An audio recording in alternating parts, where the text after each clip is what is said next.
భాగం 84వ అధ్యాయం 6వ వచన భాగములో మనం చూడగలిగితే 84:6లో బాకాలోయలో పడి వెళ్ళుచు దాని జలమయముగా చేశారు అని వ్రాయబడి ఉంది. బాకాలోయలో పడి వెళ్ళుచు దానిని జలమయముగా చేశారు. బాకాలోయ అనగా దాని అర్థం కన్నీటిలోయ అని అర్థం. కీర్తన 84:6లో ఇక్కడ బాకాలోయ కనిపిస్తున్నది. అందులో పడి వెళ్ళుచు దాన్ని జలమయముగా చేసేశారు. బాకాలోయ అనగా కన్నీటిలోయ. కన్నీటిలోయ. ఎంతోమంది ఈ భూమి మీద శ్రమలు పడుతూ ఉన్నారు, హింసింపబడుచున్నారు, సమస్యలు ఎదురవుతున్నాయి, వ్యాధులు వస్తుంటున్నాయి. రకరకాలైనటువంటి రీతిలో అనేక మంది వ్యక్తులను ఇవన్నీ పట్టుకుని ఏడ్పిస్తూ ఉంటున్నాయి. అందుకే అనేక మంది జీవితాలు కన్నీటి లోయగా మార్చబడిపోయారు. ఇవన్నీ ఒక వ్యక్తిని చుట్టుకున్న తర్వాత ఆ వ్యక్తిలోకి మిగిలేది ఏమిటి అంటే కన్నీరే. ఆ కన్నీరుని వీరు జలమయముగా చేసేశారు. ప్రభునందు ప్రియమైనటువంటి వాళ్ళారా, ఎంతగా మన కన్నీరు ఒక జలమయముగా మనము చేసినప్పటికీ కూడా మన ఏడ్పును మన దేవుడు నవ్వుగా మార్చేవాడు అనే విషయం మరిచిపోకూడదు. ఈరోజు ఇక్కడ కూర్చున్నటువంటి ప్రతి ఒక్కరి జీవితం గతములో కానీ లేక ప్రస్తుతమైనా కానీ ఆలోచించుకోగలిగితే మీరందరూ కూడా బాకాలోయలో పడి దాన్ని జలమయము చేసిన వ్యక్తులే. కన్నీటి లోయలో పడి ఆ లోయలో మీరు విడిచిపెట్టిన కన్నీరే ఒక జలమయముగా తయారైపోయాది. ఇటువంటి అనుభవములు అనుభవించారు, ఇంకను మీరు అనుభవిస్తూనే ఉంటున్నారు. అయితే దేవుడు అంటున్నాడు, ఏడ్చుచున్న మీరు నవ్వుదురు. ఏడవటానికి కారణం ఏదైనా ఉండని నీ ఏడ్పును దేవుడు ఏంగా మారుస్తాడు? నవ్వుగా మార్చగలుగుతాడు. ఇది దేవుని వాగ్దానం, ఇది దేవుని యొక్క మాట. తల్లి చంకన ఉన్న బిడ్డను మరో వ్యక్తి లాగి తన దగ్గర తీసుకుంటే తల్లి నుండి దూరమయ్యానని తీసుకున్న వ్యక్తి దగ్గర ఉండలేడు. ఏడుస్తాడు, కాళ్ళు జాడిస్తాడు, చేతులు జాడిస్తాడు, నోటిలో కేక వేస్తాడు, కళ్ళలో నీరు కారిపోతుంది, ఆ తల్లి యొక్క కడుపు తరుక్కపోతుంది. వెంటనే ఆ వ్యక్తి చేతి నుండి తీసుకుని తన కౌగిటిలో పెట్టుకుంటుంది. కాళ్ళు చేతులు జాడించడం ఆగిపోతుంది, కేక నిలిచిపోతుంది, కళ్ళలో నుండి చెంపల మీదుగా కారినకు కన్నీరు కూడా ఆగిపోతుంది. తల్లి దగ్గరికి వచ్చాను, ఎంత ఓదార్పు. నీ జీవితంలో కూడా అంతే. దేవుడు నిన్ను ఓదార్పిచ్చేవాడు, నిన్ను దేవుడు ఆదరించేవాడు, నిన్ను దేవుడు పట్టించుకునేవాడు. నేను ఏడుస్తుంటే ఎంతోమంది నన్ను చూస్తారు, ఏడ్చే బాధలు నాకుంటున్నాయని ఎంతోమందికి నేను వెళ్ళి పంచుకున్నా, వింటారు, కానీ ఎవరో నాకేం చేయలేరు. అయితే జీవితంలో ఎప్పుడు కానీ నీవేడ్చినా నేనేడ్చినా, మన ఏడ్పును ఎవరు చూసినా లేక మన ఏడ్పును ఎవరికి చూపించినా ఎవరూ మనకు సాయం చేయరు. తల్లి కంటే మించిన ప్రేమ కలిగిన దేవుడే నీ కన్నీళ్లను చూచేవాడు, నీకు ఓదార్పు ఇచ్చేవాడు. ఎంతోమంది సంఘములో ఏడ్చుకున్న బిడ్డలు ఈ రోజున ఎంతోమంది బిడ్డలు ఓదార్పు కలిగి ఉంటున్నారు. ఇది సత్యం. ఓదార్పునిచ్చేవాడు, నెమ్మదినిచ్చేవాడు, సంతోషాన్ని కలిగించేవాడు దేవుడు ఒక్కడే. అందుకే మీ జీవితాలు ఒక్కొక్కసారి బాకాలోయలో పడి మీరు దాన్ని జలమయముగా చేశారంటే మిమ్మల్ని ఏడ్పించేవి ఏవైతే ఉన్నాయో వాటిని బట్టి మీరు విడిచిపెట్టిన కన్నీరు, కన్నీటి లోయలో మీ కన్నీరే ఒక జలమయముగా మార్చబడిపోయాది. ఆ పరిస్థితుల్లో నుండి దేవుడు మళ్ళీ ఏం చేసేవాడు? ఆయన విడిపించేటువంటి వాడు. మన కన్నీరు ఎప్పుడు కూడా దేవుని లెక్కకు రాకుండా ఉండేది మాత్రము కానే కాదు. నీ మనస్సు ఎంత విరిగి నలిగిపోయినప్పటికీ కూడా దానికి లెక్క రాకుండా ఉండేది మాత్రము కానే కాదు. ఆ రోజు జ్ఞానులు శిశువైనటువంటి యేసుక్రీస్తు ప్రభు దగ్గరికి వెళ్ళినప్పుడు వారు తీసుకువెళ్ళిన కానుకలు ఏవి? బంగారు, బోళము, సాంబ్రాణి. ఈ బంగారం, ఈ సాంబ్రాణి అలా ఉండిపోనివ్వండి. క్రీస్తు దగ్గరికి వారు తీసుకువెళ్ళిన దానిలో ఒక్కటి ఏది అంటే బోళము. బోళం ఇది ఒక చెట్టు. ఇది ఒక కత్తిని మనము తీసుకొని ఆ యొక్క చెట్టును మనం ఎప్పుడైతే గాన కత్తిని ఉపయోగించి ఆ యొక్క బోళము అనేటువంటి చెట్టును మనం ఎప్పుడైతే కత్తితో దాన్ని మనం కత్తిరించడం జరగగలుగుతుందో దానిలో నుండి ఒక బంక వంటి జిగురు పదార్థం, ఒక నీరులాగా దానిలో నుంచి కారుతుంది. ఆ చెట్టును పొడిచినప్పుడు ఆ చెట్టులో నుండి బంక వంటి ఒక జిగురు నీరులాగా కారుతుంది. అది దాన్ని కాస్త మనము తీసి నాలుకకు రాచుకుంటే విపరీతమైన చేదుగా ఉంటుంది. అదే చిగురు కాస్త బట్టకు రాచుకుంటే, దేహానికి రాచుకుంటే మంచి సువాసన, మంచి సువాసన. ఈ బోళముకు ఉన్నటువంటి చెట్టుకున్న ప్రత్యేకత. ప్రభునందు ప్రియమైన వాళ్ళారా, మన మనస్సు వచ్చేటువంటి సువాసన ఎంతో అంతగా దేవుడి నిన్ను చక్కని పరిమళించే ఒక చక్కని సువాసన కలిగినటువంటి జీవితం అనుభవాన్ని దేవుడు నీకు ఇస్తాడు అనే విషయం జీవితంలో మరిచిపోవద్దు. జీవితంలో ఎక్కడ కూడా మరిచిపోవద్దు. ఒక మంచి సువాసన కలిగిన జీవితం నీకుంటుంది. ప్రభునందు ప్రియమైన వాళ్ళారా, అందుకే నీవు ఏడవటానికి, కళ్ళలో కన్నీరు పెట్టడానికి కారణము ఏదైతే ఉందో తప్పనిసరిగా దాని నుండి విడుదల దయచేసి దేవుడు ఒక సంతోషాన్ని ఇవ్వగలుగుతాడు అనే మాట మనం మరిచిపోకూడదు. బైబిల్ గ్రంథంలో చాలామంది ఏడ్చారు. బైబిల్లో ఒక్కొక్కటి చూస్తే హాగరు ఏడ్చింది, యాకోబు ఏడ్చాడు, మోషే ఏడ్చాడు, ఇర్మియా ఏడ్చాడు, యోసేపు ఏడ్చాడు, హిజ్కియా ఏడ్చాడు, యేసుక్రీస్తు ఏడ్చాడు. ఇలా బైబిల్లో మనం చెప్పుకుంటూ వెళ్ళగలిగితే వారందరూ కూడా కన్నీటి యొక్క లోయలో పడి దాన్ని జలమయముగా చేసుకొని ఆ తర్వాత వారి జీవిత విధానాలు ఒక బోళము వలె ఒక సువాసన కలిగిన జీవితంలోనికి దేవుడు వారిని తీసుకుని వెళ్ళాడు.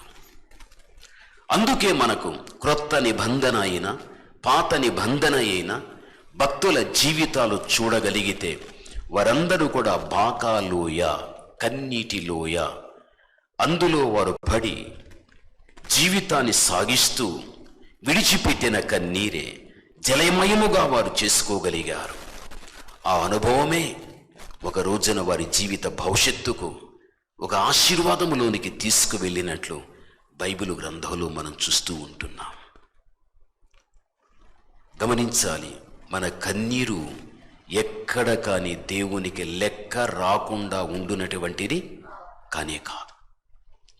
చూడండి, కొన్ని అన్య దేశాలలో ఏం చేస్తారు అంటే, ఎవరైనా కానీ చనిపోతే ఆ చనిపోయినటువంటి వ్యక్తి దగ్గర స్నేహితులైనా, కుటుంబీకులైనా, లేక బంధువులైనా అందరూ వచ్చి గుంపుగా ఏడవగలుగుతారు. వారు ఏడ్చేటప్పుడు వారి విడిచిపెట్టేటువంటి కన్నీరును చాలా జాగ్రత్తగా సేకరిస్తారు. జాగ్రత్తగా సేకరించి దాన్ని ఒక బుడ్డిలో భద్రపరిచి ఆ శవపేటికలో పెట్టి పూడ్చేస్తారు.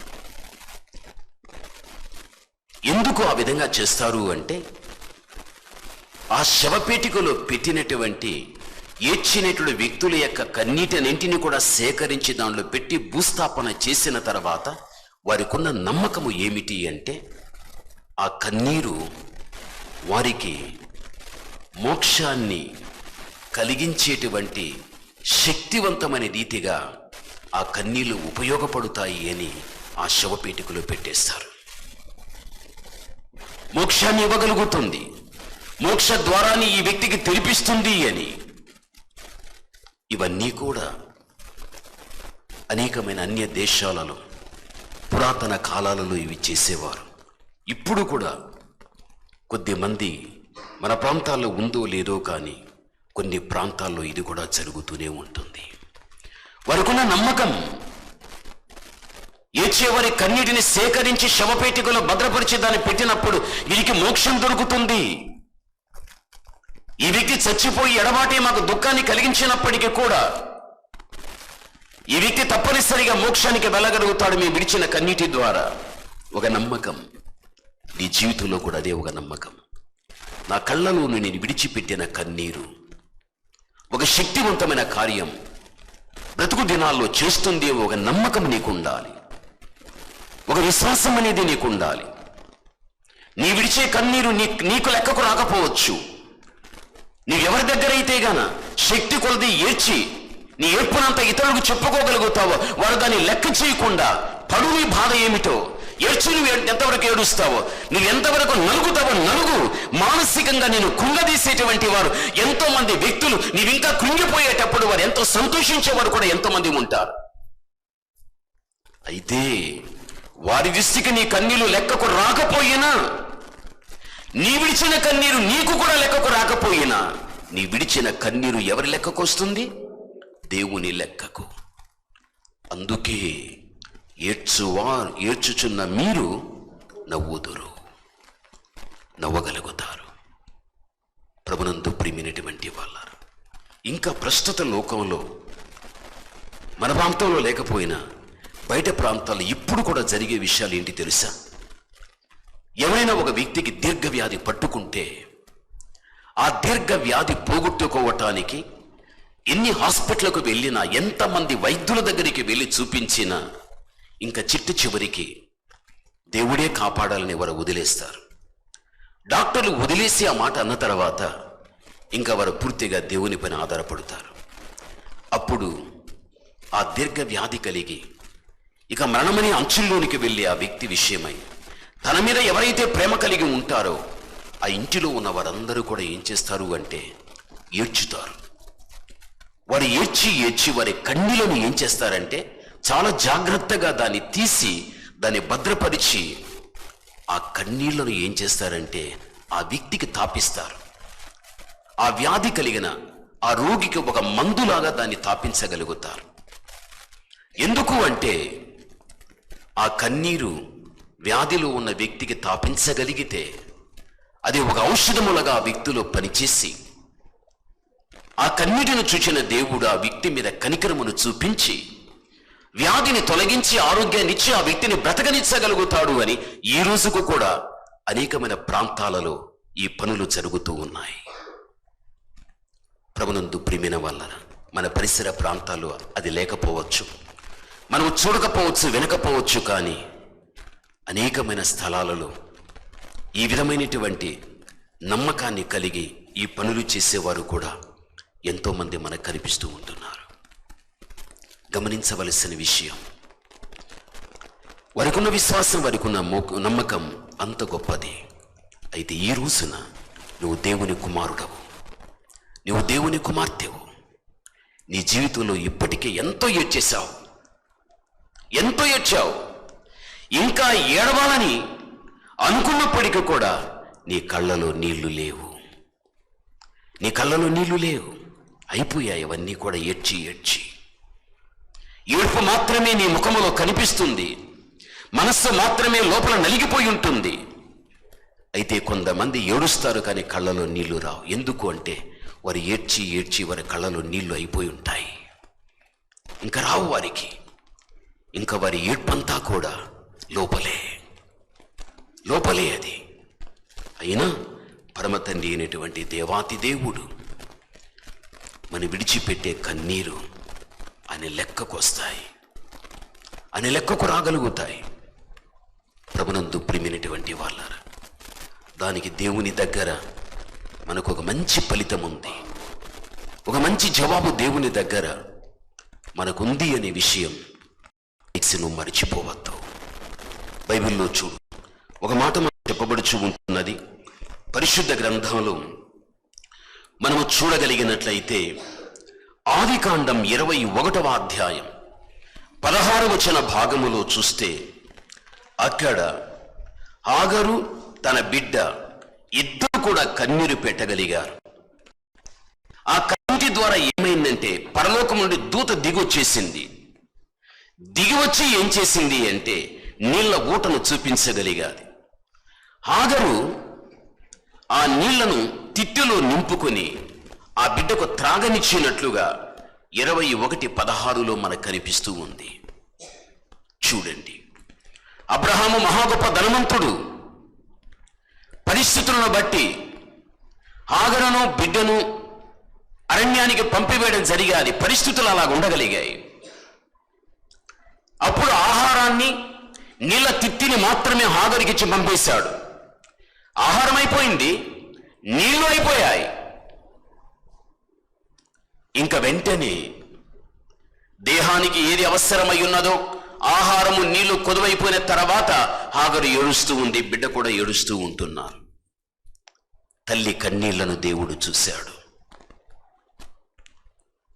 తల్లికి ఎందుకు కన్నీళ్లు తెలుసా మీకు? ఆమె ఆకలిస్తుందని కాదు, ఆమెకు దాహమేస్తున్నదని కాదు. తన గర్భాన పుట్టిన బిడ్డ, ప్రేమను పెంచుకున్న బిడ్డ, మమత మమకారాలు పెంచుకున్న బిడ్డ, ఆ బిడ్డల గురించి భవిష్యత్తులో అనుకున్నవి ఎన్నో. అయితే ప్రతిదీ కూడా హాగరు ఏడవటానికి కారణం తన బిడ్డను బట్టి ఏడవగలిగాది.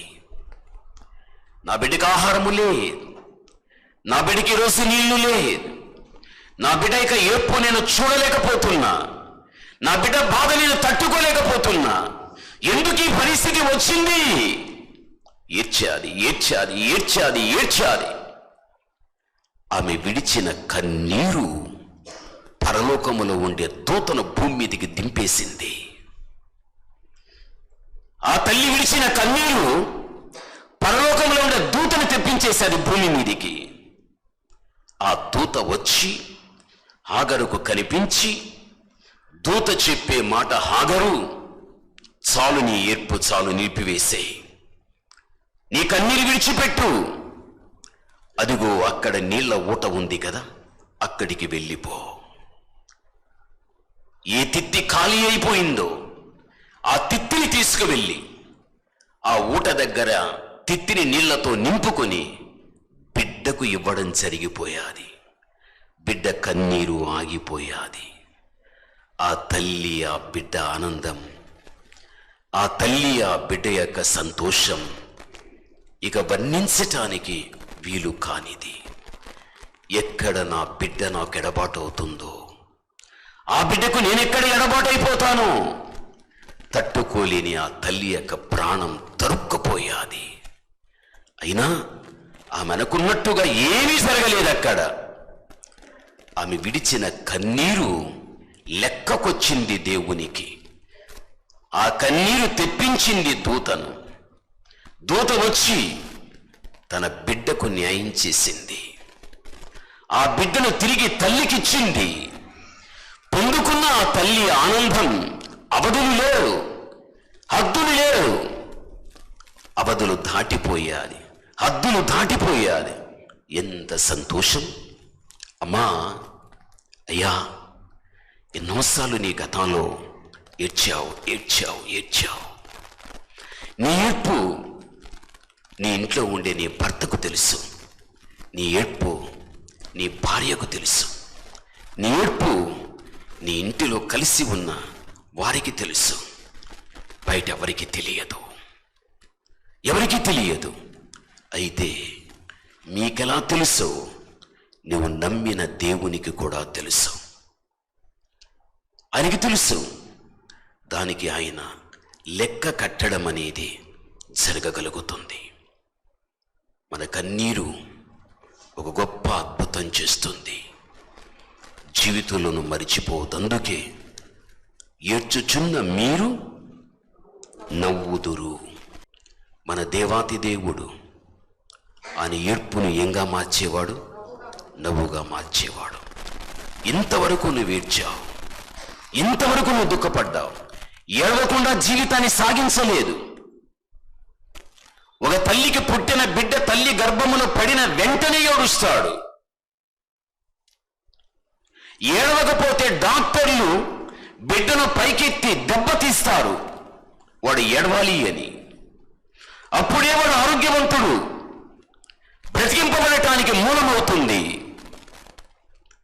పుట్టేటప్పుడే ఏడ్చేవాడు ఆ పుట్టిన వ్యక్తి జీవితాన్ని ప్రారంభిస్తాడు. ఎంతవరకు? మరణాంతం వరకు. ఇంకా ఎన్ని తన జీవితానికి ఆటుపోటులు ఎదురవుతాయో తెలియదన్నమాట. ప్రతి స్త్రీ, ప్రతి పురుషుడు కూడా నా జీవిత భవిష్యత్తు ప్రశాంతంగా సాగిపోతుంది, ఎక్కడ కానీ నా జీవితంలో ఆటుపోట్లు ఎదురై వాటి ద్వారా కృంగిపోవడమైనా ఏడవడమైనా ఇటువంటివి ఏవి ఉండవని మనం అనుకోగలుగుతాం. అనుకున్నట్టుగా ఎప్పుడు ఏదీ జరగదు. జీవితంలో ఏదో ఒకటి మనల్ని ఏడిపిస్తూనే ఉంటుంది. అందుకే దీర్ఘకాలము నువ్వు ఏడ్చావు, ఇప్పటికే ఎంతో ఏడ్చేశావు. అన్నాడు దేవుడు ఒక్క మాట, నీకు మీ యొక్క దుఃఖం, మీ ఏడ్పును నేను మీకు నవ్వుగా మార్చెదను, నవ్వుగా మార్చెదను. నిజమే, మన దేవుడు, దేవుని మాట వాగ్దానముతో కూడిన మాట. ఆయన బిడ్డలను ఆయన ఎప్పుడూ కానీ ఆయన విడిచిపెట్టకుండా ఆ బిడ్డలను గట్టిగా పట్టుకుని వారి ఏడ్పుకు కారణం ఏదో దాని నుండి దేవుడు తప్పించి దేవుడు వారిని నవ్వే వ్యక్తినిగా, నవ్వే జీవితంలోనికి దేవుడు తీసుకెళ్లడం అనేది జరగగలుగుతుంది. కావున నువ్వు దేవుని కుమార్తెవు, నువ్వు దేవుని కుమారుడవు. నీ ఏడ్పుకు కారణాలు ఏవో ఇప్పటికే సంవత్సరాల కొద్దీ ఏడ్చేశావు. అయితే ఈరోజు దేవుడు నీకు చెబుతున్నాడు, ఏడ్చుచున్న మీరు నవ్వుదురు. ఇక మన జీవితానికి ఇచ్చిన వాగ్దానం, దేవుడు మనకు నవ్వును పెట్టగలుగుతాడు. మన దుఃఖాన్ని సంతోషానికి దేవుడు మార్చగలుగుతాడు.